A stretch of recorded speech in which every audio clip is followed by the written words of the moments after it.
Hello, this is Bill Lewis. I'm an entrepreneur and a technologist. My wide-ranging career has seen multiple successful roles as a director, a CEO, a CIO, and the co-founder of a tech company in the communication space. Today, I advise boards and companies on the digital future. I'm making this video to explain the technology landscape that is opening in front of us, and specifically to help non-executive directors and boards increase their awareness and align their company's strategy with future digital technology opportunities. This is a specific call to the boardroom. The video you're watching now is one of three. The first video deals with the overview of the digital landscape, and I set out some future challenges for you to consider. In the second video, we'll look at globalization and hyperscale businesses, and in the third video, we will look at the digital mesh, future employment challenges in a digital era, and then we will summarize all three in a wrap-up and a call to action. But let's start with a quick snapshot. Over the next 5 years, we will see a massive growth in all aspects of internet use. The number of users will increase to over 4.2 billion, up from 3 billion a year ago. 26 billion devices will be connected to the internet. That's up from 16 billion. Of these, 12 billion will be machines or autonomous devices, machines talking to machines, and that's compared to just 5 billion 18 months ago. And for those connected to the internet, speeds will be markedly faster, almost 2 times faster on average, at over 50 megabits per second. The increased number of users, the extended network coverage, and faster speeds will generate almost 3 times the amount of data than today. That's reaching 300,000 petabytes per month. And to understand what that means, 300,000 petabytes is equivalent to the functional memory of 240 million human beings. Or, expressed another way, it's 1.2 million libraries, each the size of the US Library of Congress. Data generated by mobiles will grow the fastest, to over 7 times today's volume at 50,000 petabytes. And we'll become a population using wearables, from smartwatches to smart glasses to fitness straps, and to implanted devices. Wearables will see a 6-fold increase to 600 million users. These changes are going to be experienced by the early 2020s, and today change is happening at an alarming and unprecedented pace. And this pace will only accelerate. For the unaware, there is a digital chasm that is opening before you. Computing power, new concepts, the reach of the internet, network capacity, and the proliferation of devices are all increasing exponentially, and innovative engineers and companies are changing the rules of business on a daily basis. There is disruption at every turn. The digital world is vast, and subject matter ranges from the familiar, the role of a smartphone that you own, to the esoteric, such as quantum computing and neural networks. Of necessity, this briefing is at a high level, although we cover a significant amount of content. The purpose of this briefing is to explain the technology landscape and, by providing a level of digital literacy, help directors and boards align their company's strategy to future digital opportunities. And we'll start with a visit to some familiar and some unfamiliar examples. And then, in the second and the third video, we'll move on to subjects that provide strategic context. There's a takeaway given at the end of each section. We'll start with some observations that have become commonplace. So let's consider these frequently quoted cases. An online bookseller has become the world's 3rd largest retailer. The world's biggest hotel chain owns no property, and the world's largest taxi company owns no vehicles. and then to add to that the world's largest content provider, actually creates no content. And of course, these businesses are Amazon, Airbnb, Uber, and Facebook. Now, while these are familiar examples of businesses in the digital age, there are thousands more companies that are creating new business models and changing the business landscape. Now, just going back to the description that I used, I would invite you to challenge the notion that these companies are indeed a retailer, a hotel chain, a taxi company, and a content provider. While these are convenient classifications that play easily into the copywriter's script, the core attributes of each of these companies is that they connect people. Amazon connects people with retailers. Airbnb connects people with accommodation providers. Uber connects people with taxi owners and companies. Facebook connects people with other people who have content to share. These massively successful companies and others like them across countless industry sectors and across the world are based on the foundation of connecting people. In the current world, we live at a time that connections is what matters. It is connections that create value. It's not about how cheap you can be or how fast you can get there. It's about how you connect people and connect people with other people and connect people with information to enable them to be better informed and to make autonomous decisions that matters to them. When you're in business, you have a choice. You can create a commodity or you can create a connection. As we will see, a business that provides connections to a universe of loyal followers and which resides at the center of a user's digital ecosystem can connect with more providers of products and services, increasing value further. And in the process, they are disrupting existing industries. And we need to carry this lesson into how we build our future digital strategies. With all the hype about the digital revolution and the highly publicized case studies which we've just mentioned, and when we hear about autonomous vehicles, drones, bots, holographic lenses and virtual reality being backed up by artificial intelligence, big data and deep learning, one could be forgiven for thinking that we're already so far into this new digital world that there is not too much more to worry about. But is that really true? Such a view would be extremely misguided, and the reality is that the digital revolution has barely started, and so has the accompanying upheaval. We have witnessed a very visible tip of a massive iceberg.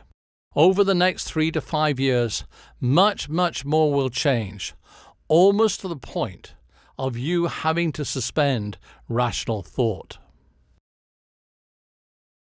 It's worth taking a moment to take a high-level look at other amazing innovations that exist today, which will expand your perspective on the digital world, and I want to look at 6 widely different examples.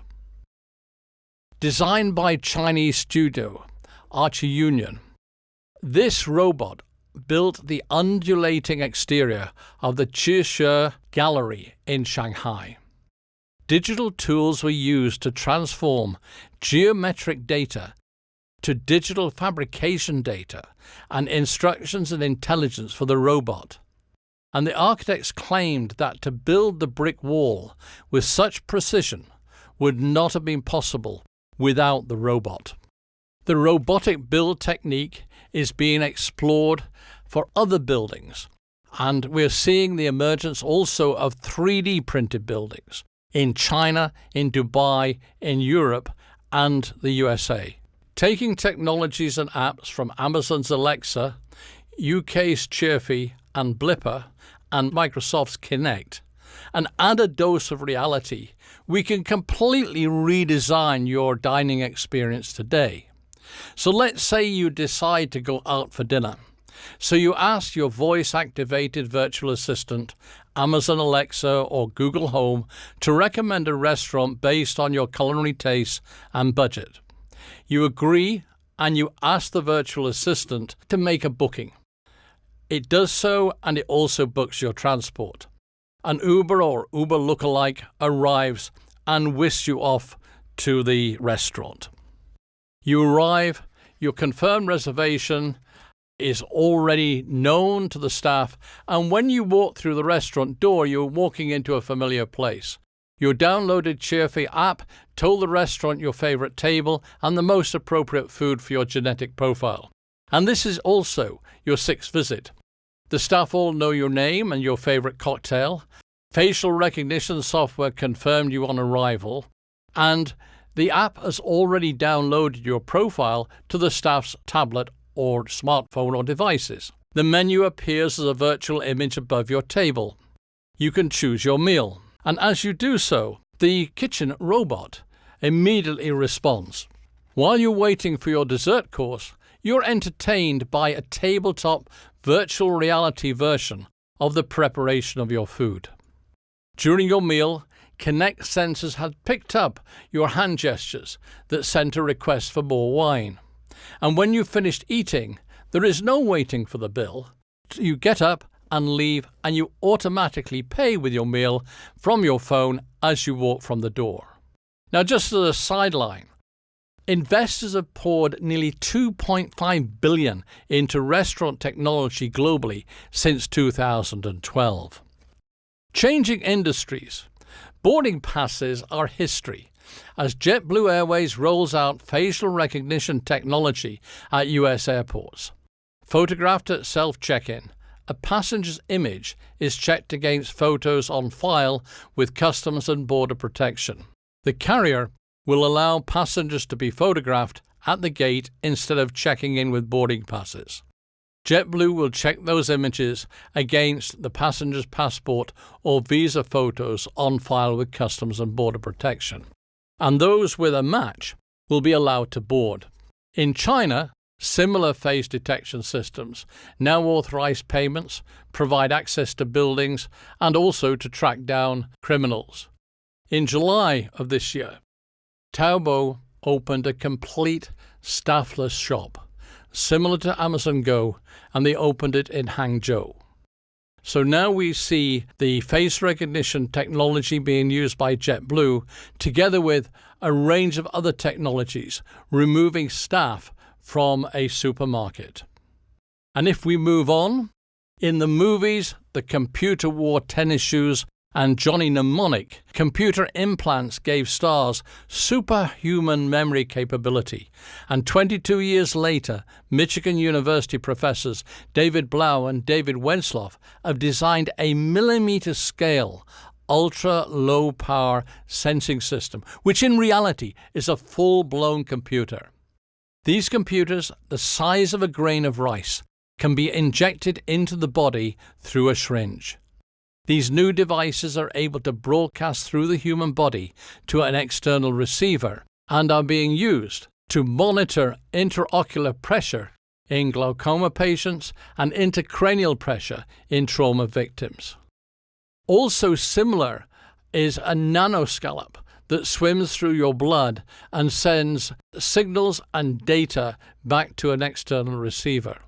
The nanoscallop has got applications in industry as diverse as security, oil pipeline, and logistics, and these applications are being found every day. So it's not just in your body that you'll find a nanoscallop. A company called Shazam has created a completely new business, which is essentially a sensory search engine based on artificial intelligence. Using its smartphone app, Shazam recognizes the music you're listening to in a restaurant or a store or anywhere, and from its 30 million song database, it can identify and tell you what that song is within 2 seconds. It will provide you with the title, the artist, and other information. And then, if you wish, it will link you to a music distribution platform, Spotify or Apple or Google, where you can purchase the music. And of course, Shazam takes a cut. Shazam are now extending this app to cover images and to cover movies. This app has been downloaded 1 billion times. Sound. or more correctly hearing, is one of our senses. And Shazam is creating a sensory web, or a sensory search engine, using audio or visual input only to identify what you're looking for. Shazam is valued at $1 billion.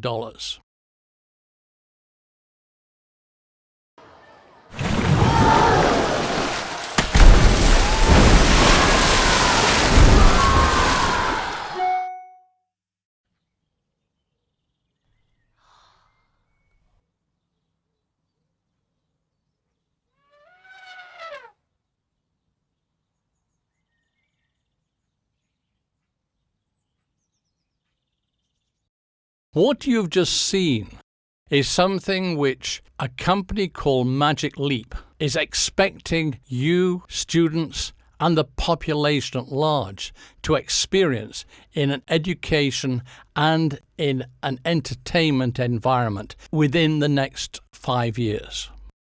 Magic Leap is our final example in this high-level journey.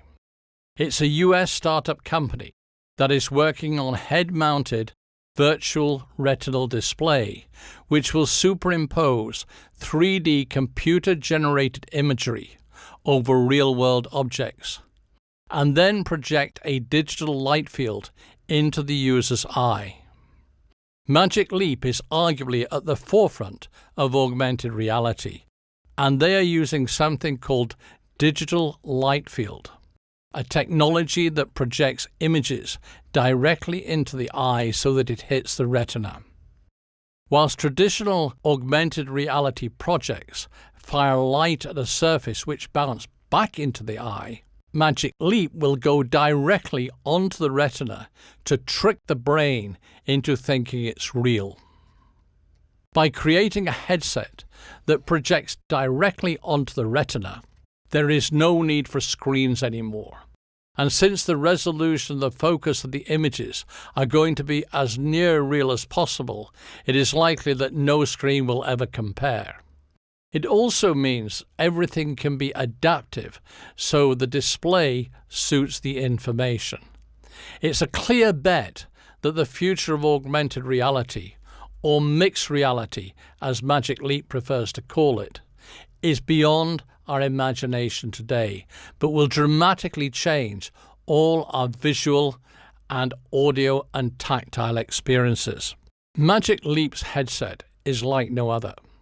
It is a headset where, in fact, a headset does not exist, but in fact uses what appears to be the clear lens of a pair of spectacles as the projector. Despite the fact there is no clear date for shipping, no demonstrable product, no developer kit for engineers, this company is backed by some of the biggest names in tech and Silicon Valley and has raised over $1.4 billion and today is valued at $4.5 billion. We have taken a high-level look at what appears to be happening, and I've used examples to illustrate the level of innovation around us.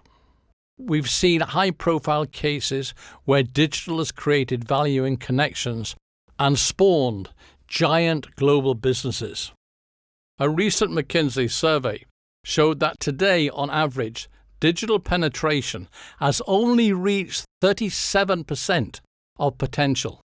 Media and entertainment and retail are at the forefront, while CPG, automotive and financial services are presently in the laggard category. Surveys have indicated that competition from digital enterprises dampens revenue and profits, and this hits slow adopters. But I can tell you that upper quartile innovators are getting disproportionate gains. We've seen a small sample of current digital innovation. These technologies exist today and will be commonplace in the medium term.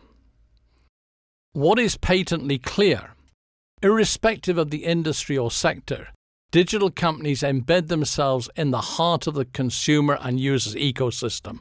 They capture deep mind share and they set expectations that other digital companies, including newly emerging digital companies, must emulate. That concludes the first video, part 1 of this overview, and we've dealt with the digital landscape and future challenges. Come back to video number 2 to look and consider the strategic perspectives in the context of globalization and hyperscale businesses, and part 3 looking at the digital mesh and future employment challenges. This is Bill Lewis. Thank you very much for listening. I look forward to seeing you on the next video.